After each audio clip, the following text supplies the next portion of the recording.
Hello दोस्तों, मेरा नाम सुमन है और मैं राजस्थान शहर की रहने वाली हूँ।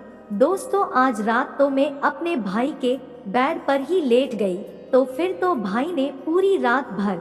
दोस्तों, कहानी शुरू होती है।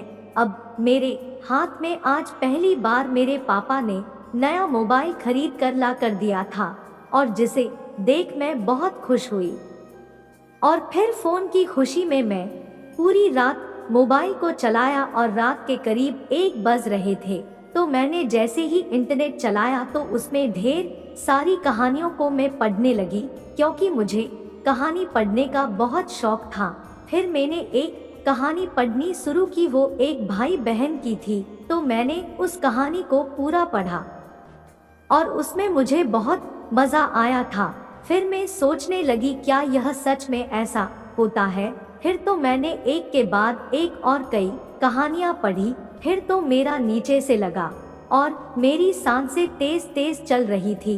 फिर मैं कुछ सोचते सोचते सो गई और सुबह जब मैं उठी तो मेरा सर भारी लग रहा था और किसी काम में मन नहीं लग रहा था।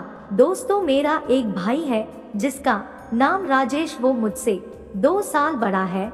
फिर दोस्तों, मेरा भाई मुझसे खूब हंसी मजाक करता था, लेकिन मैं उससे पहले ज्यादा हंसी मजाक नहीं किया करती थी। लेकिन अब मेरा नजरिया बदल चुका है और मैं अपने भाई के कमरे में बैठकर देर तक उससे बातें करती रही हूँ।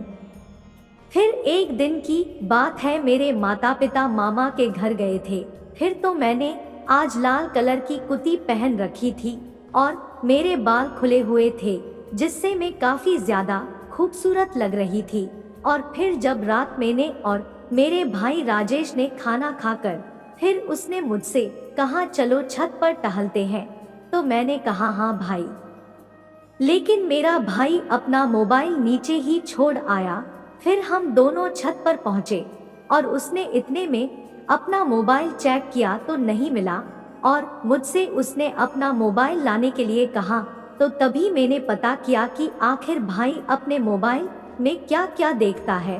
फिर मैंने अपने भाई का मोबाइल चेक करने लगी, जिसमें मैंने देखा कि मेरा भाई राजेश भी कहानी पढ़ता है।